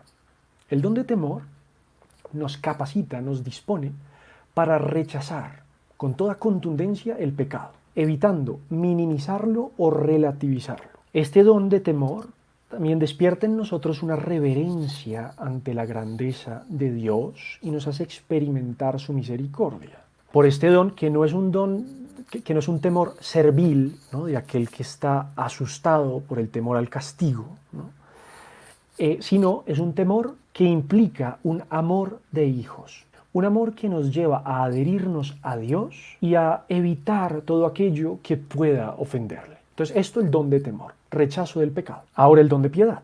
Si el don de temor nos lleva a rechazar el pecado, el don de piedad sería como su reverso de la moneda en positivo. El don de piedad nos lleva a querer agradar a Dios en todo lo que hacemos. El don de piedad nos ayuda a cumplir la voluntad de Dios gustosamente, totalmente y de forma inmediata, o sea, sin dilación. Esto es el don de piedad. Luego vamos al don de fortaleza. El don de fortaleza hace al alma cada vez más valiente en el servicio del Señor. A veces nos puede pasar en la vida espiritual, por más recta intención que tengamos, por más virtuosos que seamos incluso, que reconocemos lo que Dios quiere. E incluso puede ser que lo deseemos, pero resulta que somos muy débiles para dar el paso decisivo. El don de fortaleza viene a llenar este vacío. Somos robustecidos por este don para estar cada vez más dispuestos a hacer la voluntad del Padre, aunque la voluntad del Padre implique grandes sacrificios. Recuerden, Getsemaní. Padre, si es posible, pase de mí este cáliz, pero no se haga mi voluntad sino la tuya. Eso es, Cristo en cuanto hombre, reconoce que su sacrificio implicará muchos, su pasión, muerte y resurrección implicará muchos sacrificios, naturalmente hablando. Sin embargo, claro, está lleno del don de fortaleza y por eso se entrega. Uno podría decir, bueno, las almas valientes, ¿qué significa esto? Las almas valientes no son almas temerarias. O sea, las almas valientes no son almas arrogantes, soberbias, que crean poder más de lo que en realidad pueden. Las almas valientes son audaces a partir de su humildad porque reconociendo su propia debilidad se apoyan solo en la fuerza de Dios. Y esto también es consecuencia de el don de fortaleza. Bueno, ahora el don de consejo. El Espíritu, que como ya hemos dicho es la memoria de la Iglesia, del misterio de Cristo, ¿no?, nos recuerda entonces el Espíritu todo lo que Jesús hizo y enseñó. Pero ese Espíritu, que como un maestro interior nos habita, nos aconseja para que apliquemos las enseñanzas de Jesús en las circunstancias concretas de nuestra vida. Entonces, de nuevo, miren que ya no es una observancia exterior, una imitación exterior. Allá está Cristo y yo lo imito desde fuera. Sino que el Espíritu Santo no solo nos recuerda aquello que ha hecho y enseñado Cristo, sino que también nos aconseja en los acontecimientos puntuales de nuestra vida aquello que está más acorde a la voluntad de Cristo. Esto es el don de consejo. A través de este don, del don de consejo, aprendemos a percibir la voz del Espíritu y a diferenciarla de otras voces. Entonces el don de consejo está muy ligado al discernimiento. Conforme crezca la intimidad con el Espíritu, podremos reconocer cada vez mejor su voz. Por eso es tan importante la oración. El don de ciencia. Ya vamos a los últimos 3 dones. El don de ciencia. En nuestro seguimiento de Cristo estamos expuestos a dejarnos llevar por la atracción de las criaturas y a relacionarnos con ellas de una forma desordenada. Por el don de ciencia aprendemos que lo esencial de nuestra vida está en la comunión con Dios y que todo lo demás es secundario a eso. Si aprendemos a mirar al mundo en Dios, o sea, llenos del don de ciencia, las criaturas no serán un obstáculo, sino un puente hacia Dios. El penúltimo don, el don de entendimiento. El don de entendimiento nos da una luz especial para adentrarnos más profundamente en las verdades divinas. Entonces nosotros en estas sesiones de formación, eso estamos estudiando, ¿no? Estamos estudiando la enseñanza, más bien el depósito de la fe que es custodiado por la Iglesia, ¿no? Y también la reflexión teológica respecto de eso, ¿no? Pero todo eso podría quedarse en una aproximación, digamos, puramente intelectual o extrínseca, si el Espíritu Santo no viene en nuestro auxilio y nos da el don de entendimiento, porque el don de entendimiento es el que nos lleva a adentrarnos en las profundidades de los misterios que estamos estudiando. Entonces, por este don, por el don de entendimiento, podemos como leer desde dentro, por llamarlo de alguna forma, los misterios de Dios, trascendiendo, pues no prescindiendo de ello, claro, pero sí trascendiendo, yendo más allá de las ideas y los conceptos puramente humanos. Entonces esto es el don de entendimiento. Ya por último, el don de sabiduría, que es como la corona, la cumbre de los dones del Espíritu Santo. Este es el don más precioso y noble de todos. Es el don que debemos desear y pedir con mayor insistencia. ¿Cómo es la fisonomía del alma que se encuentra bajo la acción de este don de sabiduría? Esta alma no se complace más que en Dios y toda su vida está orientada a darle gloria. En contraste con ello, dar gloria a Dios, las riquezas, los honores, los bienes de la tierra, todo eso parecen tan poca cosa, tan poca cosa. Entonces, en definitiva, este don, el don de sabiduría, hace crecer y madurar en nosotros una voluntad firme de no vivir más que para Dios y de soportarlo todo por su gloria y la salvación de las almas. Bueno, terminaremos con una oración de San John Henry Newman. Dice así: fuente viva, fuego, amor. Tú eres ese amor viviente con el cual se aman mutuamente el Padre y el Hijo, y eres el autor del amor sobrenatural en nuestros corazones. Como un fuego descendiste del cielo en Pentecostés, y como un fuego consumes el pecado y la vanidad en el corazón. El hombre es ciego y duro de corazón. ¿Cómo podrá alcanzar el cielo? Es por la llama de tu gracia que lo consume para rehacerlo, y lo hace capaz de gozar lo que sin ti no puede gustar. Por el fuego que has puesto en nuestro interior, oramos, meditamos y hacemos penitencia. Así como nuestros cuerpos no podrían vivir si el sol se extinguiera, tampoco nuestras almas si tú te fueras. Santísimo Señor y santificador mío, todo lo que hay de bueno en mí es tuyo. Aumenta en mí esta gracia de amor, a pesar de mis indignidades. Es más preciosa que cualquier otra cosa en el mundo. Dámela, Señor. En ella está mi vida. Maravilloso, Mario. Me pareció muy interesante y muy valioso el contenido que tocaste, Mario, sobre las mortificaciones, sobre el aprender a medirnos nosotros y a ofrecer nuestras debilidades para crecer en Dios, y que no tú dabas un ejemplo muy especial, y es que no porque ayunen me vuelvo bueno, sino que el ayuno y el ejercicio de la virtud, de la mortificación, nos hace crecer en la fe. Bueno, esta pregunta es de Marcela, ¿qué es tener un corazón endurecido y cuál es la manera para ablandar el corazón?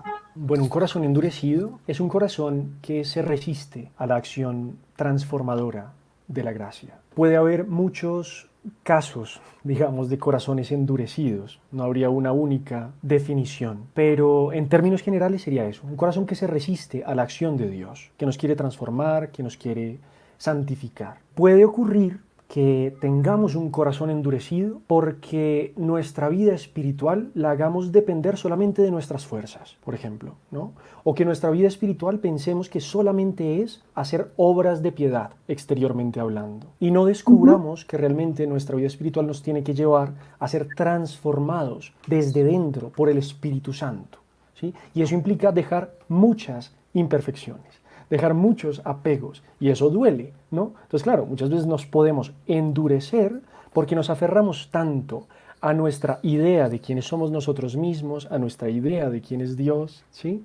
De cómo deben ser hechas las cosas, que no dejamos a Dios actuar. Entonces, ¿cómo ablandarlo? Pues, lo primero, pedirlo, como aparece en el libro de Ezequiel, ¿no? Ese bellísimo pasaje sobre el corazón de piedra que es reemplazado por un corazón de carne. Esto es obra de la gracia, ¿sí? Entonces hay que pedirlo en la oración, hay que ponernos en toda nuestra vulnerabilidad, sin máscaras, ante el Señor en la oración, y abriéndonos a su acción sanadora, ¿no? Y santificadora, pues el Señor nos irá transformando, casi sin que nos demos cuenta. Eso es lo que podría decir. No, y es que en muchas ocasiones esos apegos de los que tú hablas son los que generan, los que traen consigo pecados graves, ¿no? O comportamientos que ofenden a Dios, como la envidia, por ejemplo, ¿sí? Que a veces hasta en las cosas espirituales existen los celos espirituales, la envidia hasta de la virtud del otro, ¿sí? De los dones del otro. Entonces hay que tener mucho cuidado con eso y pedirle a Dios. Y hay una cosa muy linda que siempre yo la traigo y es ese pasaje en el que está caminando el alma y de pronto deja de ver las huellas al lado de Dios, ¿sí? Del que lo acompaña siempre y dice, ¿por qué te fuiste en mi peor momento, cuando más te necesitaba?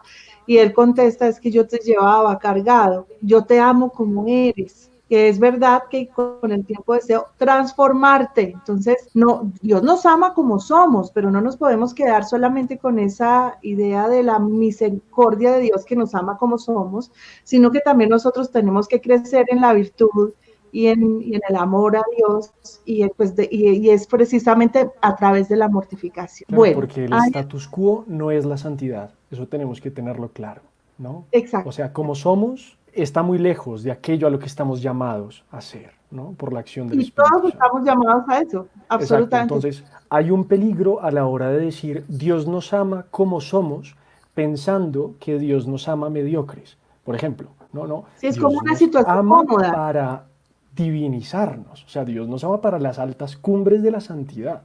Para eso nos ama, para eso nos quiere, ¿no? Inclusive valga esta oportunidad para decir que hay muchas teorías nuevas, espirituales, entre comillas, hablan de eso, ¿no? De Dios es bueno, Dios no me juzga, Dios me quiere como soy y Él me entiende, pero eso no significa que Dios no está esperando de ti la respuesta para llegar a la santidad.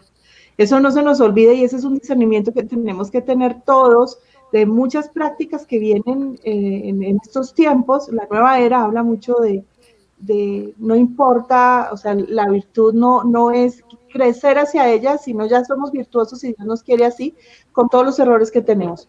Y eso no es correcto. Ahora viene esta pregunta. ¿La acción del Espíritu Santo es particular para cada persona o es la misma para todos, pero el hombre espiritual es quien lo recibe eficazmente? El Espíritu Santo, más bien el designio salvífico de Dios es universal, ¿no? Así lo dice San Pablo en la primera carta a Timoteo, capítulo 2, versículo 4. Dios quiere que todos los hombres se salven y lleguen al conocimiento de la verdad. Dios realmente quiere salvar a todos los hombres. El Espíritu Santo quiere santificar a todos los hombres, ¿sí? Pero por supuesto, esa santificación solamente llega a su plenitud en la Iglesia, o sea, siendo incorporados al cuerpo de Cristo, que es la Iglesia, por el bautismo, ¿sí? Y a través de los medios de la gracia, configurados con Cristo, ¿sí? Por supuesto, esto es personal, ¿sí? Aquí no caben, digamos, no cabe como una acción masificadora, ¿no? Como si el Espíritu Santo, por supuesto, se infunde sobre toda la Iglesia, pero como cada ser humano, como cada persona es libre, debemos corresponder a su acción. Y en ese sentido, sí es una acción particular, personal, ¿sí? En el caso de cada uno. Entonces, lo primero que hay que decir es que si hay un designio universal, Dios quiere que todos los hombres se salven, pero en concreto cada uno de los hombres debe corresponder a la gracia que Dios le está ofreciendo, ¿sí? Y fíjate que al final todo se resume en actos de amor. Tú, por amor a tu Dios, a tu Padre, respondes, ¿no? Todo se resume en actos de amor hacia Dios. Bueno, aquí hay otra. Cuando hablamos de tener discernimiento entre el bien y el mal, cuando tomamos decisiones o posturas, ¿podemos decir que es el Espíritu Santo quien habla en nosotros? Pues yo creo que es muy difícil trazar una frontera, ¿no? Bueno, aquí fui yo, aquí fue el Espíritu Santo, ¿no? Exactamente. Pero sí que se puede decir que las virtudes morales, por ejemplo, pueden ser cultivadas solamente en el plano natural. Tú ahí hablas del discernimiento entre el bien y el mal. Eso estaría ligado a una virtud, que es la virtud de la prudencia, que nos permite elegir bien, básicamente, ¿no? En cada caso concreto. Prudencia.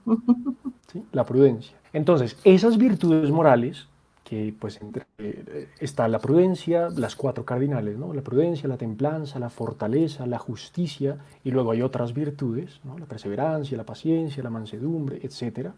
Todas esas virtudes están llamadas a ser perfeccionadas por la acción del Espíritu Santo, ¿sí?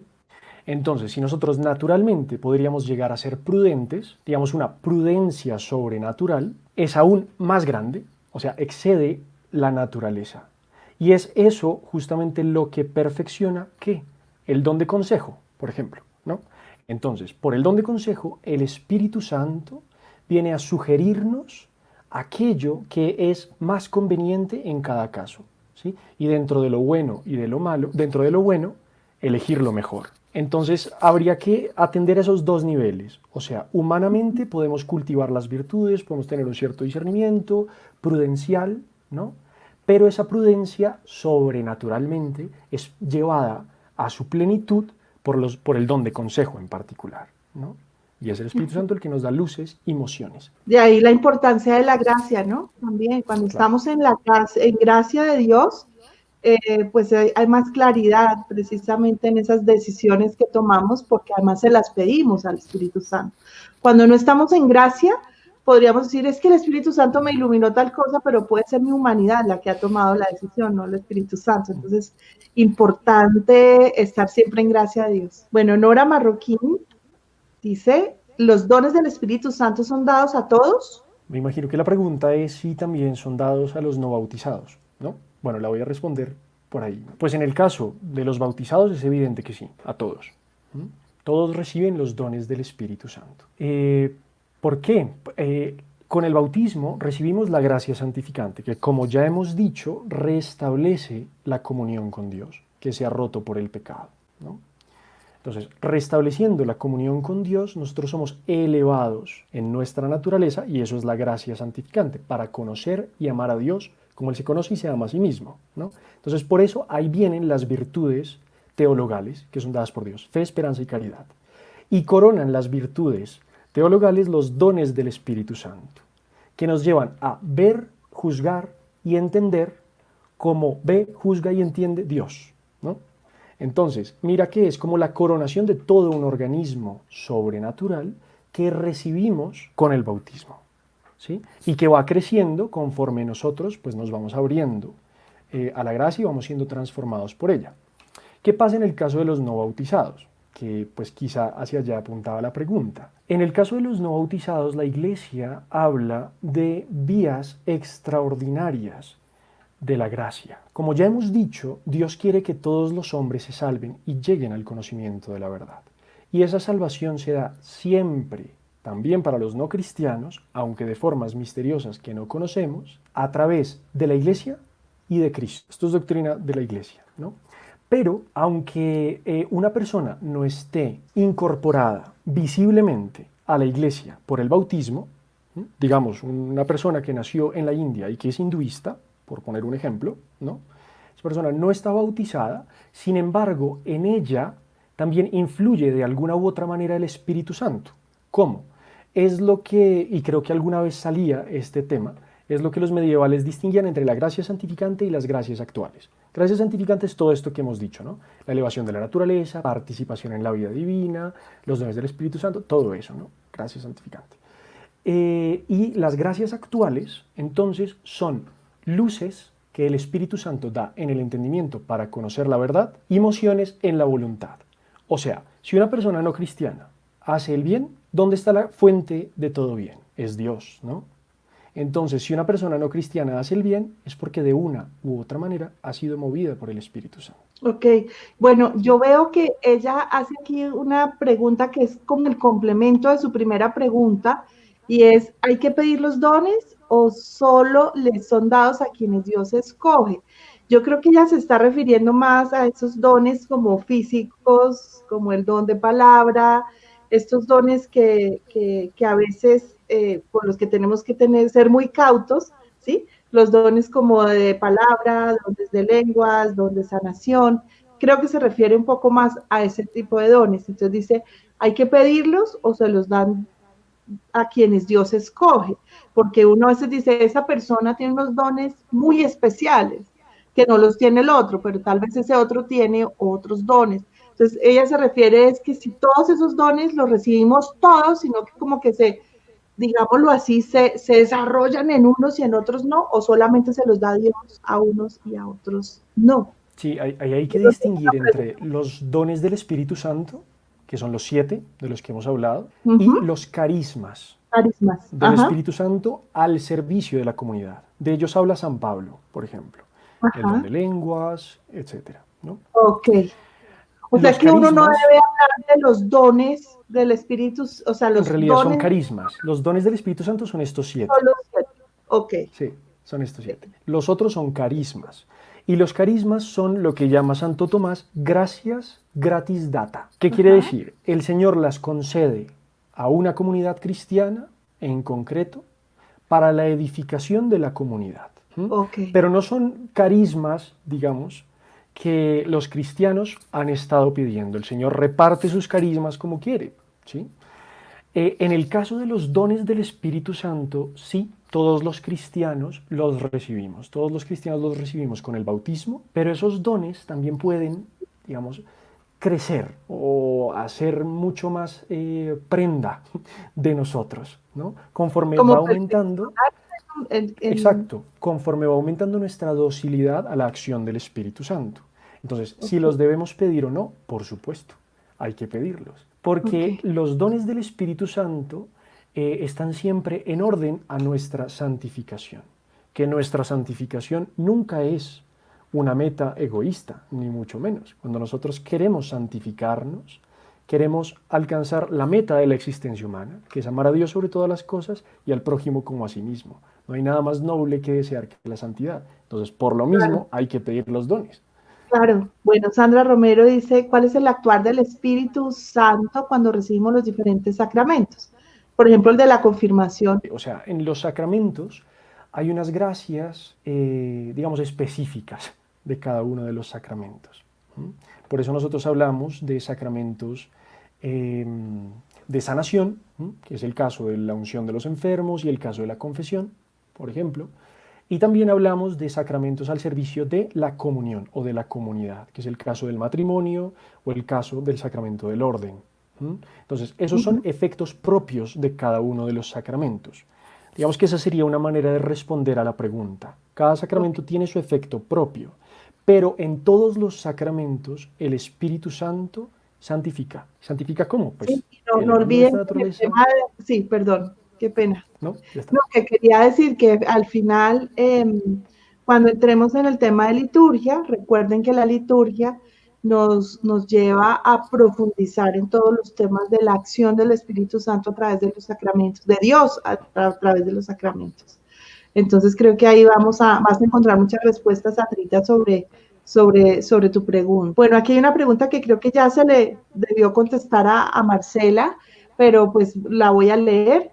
Mario Felipe, ¿por qué casi nunca se nombran los dones de sanación, de lenguas, etcétera? Es decir, los carismas que ya explicaste. Bueno, pues hay varias maneras de responder a esto, ¿no? Un motivo puede ser una cierta mentalidad quizá un poco racionalista dentro de la Iglesia, según la cual estos carismas habrían sido necesarios en el tiempo de la Iglesia naciente, de la Iglesia primitiva, en lo que nos narra los Hechos de los Apóstoles, pero en nuestros días pues ya no es muy necesario, porque nosotros ya tenemos la plenitud de la doctrina, ¿no? Nosotros pues ya tenemos mucha formación, tenemos mucha teología, ¿sí? Y somos muy inteligentes, ¿no? Y nos bastamos a nosotros mismos. Y claro, pues, o sea, lo que hay detrás de esto, pues en el fondo es una gran soberbia que pierde de vista que aquel que anima a la Iglesia es el Espíritu Santo, ¿no? Y que Dios puede hacer lo que Él y que Dios puede hacer e intervenir como quiera y donde quiera, ¿no? Sin embargo, también, digamos, para ser un poco más benevolente, ¿no? Esto pues digamos que es una crítica, ¿no?, contra una cierta mentalidad racionalista y autosuficiente. También puede pasar que hay pastores que no hacen demasiado énfasis en los carismas porque los carismas no son lo fundamental en la vida espiritual, ¿sí? Lo fundamental en la vida espiritual es la santidad, ¿sí? Fundamental en la vida espiritual es la comunión con Dios y con los demás, ¿sí? El crecimiento o el perfeccionamiento de la caridad. Eso es lo fundamental. Entonces, claro, si se hace demasiado énfasis en los carismas y se deja de hablar del centro de la vida espiritual, que tiene que ser la perfección de la caridad, pues nos despistamos Nos del centro. quedamos como en la señal de esos carismas, ¿no? Exacto, Y exacto. no en Lo la profundidad. espectacular, sin negar que pueda ser completamente legítimo, ¿no? Y verdadero en comunidades cristianas. Pues, de la Ok. renovación carismática, por ejemplo, pasa mucho esto. Ujú. Bueno, aquí hay otra que dice, ¿cómo hacer para saber que tienes un don específico del Espíritu Santo y que no eres tú quien piensa que lo tiene? Creo que esta pregunta ya también está contestada porque los 7 dones, tal vez ella se refiere a los A los carismas. carismas, vale. Bueno, eso yo pienso que podríamos volver otra vez como a retomar lo que decías ahorita, y es precisamente cuando estamos primero en gracia de Dios, siempre estando en gracia de Dios todo va a ser más claro, y segundo, entendiendo que ese carisma está trayendo algo, un efecto bueno, ¿no? También, porque muchas veces hay ciertos carismas, que ya no los llamaría yo carismas, que lo que hacen es confundir o alejar a las personas, ¿no? También ocurre, entonces hay que ser muy prudentes y muy cautos en este tema de los carismas. Bueno, Adriana Vázquez dice, ¿la gracia es solo la santificante o se puede hablar de otro tipo de gracia? Sí, ahora hacíamos la distinción, que es una distinción que proviene de la escolástica, o sea, de los teólogos medievales, que retoma y desarrolla Santo Tomás extensamente, entre la gracia santificante y las gracias actuales, que ya decíamos que la gracia santificante pues actúa propiamente en los bautizados y las gracias actuales pues actúan de una u otra manera en todos los hombres. O sea, el Espíritu Santo ilumina, ¿sí?, a todos los seres humanos para conocer la verdad, por ejemplo, para conocer la ley natural. Y el Espíritu Santo también mueve la voluntad de los seres humanos para obrar el bien. Entonces, claro, uno podría preguntar, bueno, y si el Espíritu Santo está actuando, ¿por qué se ve tanto mal o tanta ceguera? ¿No? Pues muchas veces esa ceguera no es porque el Espíritu Santo no esté inspirando, digamos, o moviendo a obrar el bien, sino porque estamos tan desfigurados por nuestros vicios que no podemos ver con claridad y no podemos obrar en consecuencia. ¿Sí? Entonces sí, podríamos Claro, distinguir esas dos en teología, gracia santificante y gracias actuales. ok. Bueno, aquí hay un comentario, dice, recuerdo que en un grupo de oración católico, y esta me parece muy bueno tocar este tema, Mario. No sé que nos hemos alargado un poquito, pero creo que Está bien. esto era demasiado importante para nosotros como misión. Recuerdo que en un grupo de oración católico, una señora nos decía, empiecen todos a hablar en lenguas. Y yo me quedé con duda porque siempre pensé que los carismas son solo dados a las personas que Dios quiere, ¿sí? Entonces ella dice, es como yo cómo puedo forzar al Espíritu Santo. Yo creería, y voy a meter mi cucharada antes que Mario conteste esto, que hay que tener mucho cuidado con la emocionalidad también, ¿no? A veces se generan algunas histerias colectivas que lo que generan es más confusión que otra cosa. Entonces, claro, Dios se puede manifestar como Él quiere, donde Él quiera, y puede hablar, no sé, el espíritu en lenguas. Ustedes pueden hablar todos en lenguas al mismo tiempo, pero no es tanto como forzar, sino como generar una emocionalidad en las personas para que respondan a ese estímulo, ¿no? Entonces, ahí también vuelvo y repito que creo que hay que ser muy cautos y muy prudentes en ese tema, o sea, sin descalificar el grupo, por ejemplo, del que estás hablando, porque al final, pues Dios se manifiesta como Él quiere y es posible que Dios se haya manifestado de esa manera, pero sí ser muy cautos en que no es una práctica, voy a practicar los carismas, sino es ser también, además uno, eso se lo aprendí yo a mis directores espirituales, eso de que es que no me pude contener, eso no existe, porque realmente nosotros tenemos el libre albedrío. Entonces, también está el llamado a la prudencia en cada uno, ¿no? También. Sí, pues ahí yo creo que se está perdiendo un poco de vista la naturaleza del carisma, ¿no? El carisma es un don de lo alto, no algo que Sí, nosotros propiciamos con nuestra propia voluntad, ¿no? O sea, no es que yo quiero empezar a orar en lenguas y por eso, porque yo quiero, no porque el Espíritu Santo así lo está disponiendo, porque el Espíritu Santo está exactamente. orando en mí, ¿no? Yo empiezo a orar en lenguas, ¿sí? Entonces, claro, ahí hay una confusión de base y es sobre la naturaleza del carisma, porque el carisma no es algo que nosotros hacemos, sino es algo que nos viene de Dios, ¿sí? Como don en servicio de la comunidad. Así lo dice San Pablo, clarísimamente. Entonces, claro, es importante, por un lado, tener una apertura a la acción del Espíritu, que el Espíritu Exacto. se No, manifieste como no es quiera, que nos negar que no se transforme, pueda. que nos guíe, ¿no?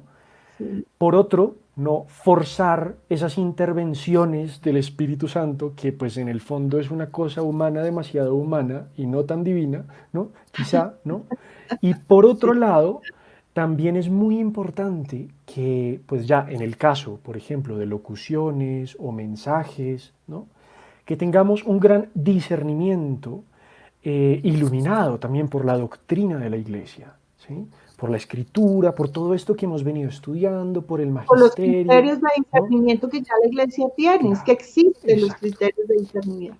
O sea, si hay un mensaje que en algo contradice algún contenido de la Biblia, por ejemplo, o añade algo que no está en la escritura, falso, de entrada. ¿Sí? O sea, sin miramientos, ¿no? Falso. Si hay algo que contradice la doctrina de la iglesia, ¿sí? Del magisterio, lo mismo, falso. Y así también con la tradición, si hay algo que contradice alguno de los dogmas, por ejemplo, un mensaje que negase la Inmaculada Concepción de María, falso. O la Ya existencia está, del Espíritu directamente. Santo. Entonces, ¿quién está hablando? Exacto, exacto. Entonces, por eso es tan importante formarse también, ¿no? Y ser cautos, estar abiertos a la acción del Espíritu, pero ser prudentes. Ok, maravilloso, Mario. Bueno, hubo preguntas muy interesantes y creo que nos permitieron tocar temas que son a veces un poquito álgidos, pero que son fundamentales para nuestro crecimiento espiritual como comunidad, como misión y como cualquier católico, como cualquier cristiano llamado a la santidad que somos todos. Muchísimas gracias por este tema tan maravilloso. Sé que todos lo disfrutamos muchísimo y creo que este sí que toca repetírnoslo cada uno desde su casa en el momento en el que se pueda, porque es muy profundo y muy, muy interesante. Muchísimas gracias, Mario. El Señor nos bendiga, nos guarde, nos muestre su rostro y tenga misericordia de nosotros, nos mire benignamente y nos conceda la paz y nos ayude a tener siempre la luz del Espíritu Santo y nos dé la gracia de necesitar siempre los sacramentos para poder oír la voz del Espíritu Santo. Dios te bendiga, Mario. Muchísimas gracias y nos vemos en la próxima sesión que se trata de Bueno, un anticipo. prepárense, porque es un tema que seguro es muy cercano al corazón de todos. Vamos a hablar sobre la Inmaculada Concepción, sobre nuestra Madre. Wow. Es el tema de Bueno, Mariología. Entonces, espero que prepárense. esté muy, muy, muy, muy que vengamos toda la misión a oír esta sesión, porque sé que va a ser muy concurrida y muy interesante. Muchísimas gracias, Mario. Muchísimas gracias a todos por su tiempo. Hoy nos demoramos un poquito más, pero creo que nos vamos plenos. Que tengan una santa noche y que Dios los bendiga y no dejen de rezar el rosario y de seguir cada una de las enseñanzas de nuestra Santísima Madre, la Virgen María. Dios los bendiga y muchas gracias.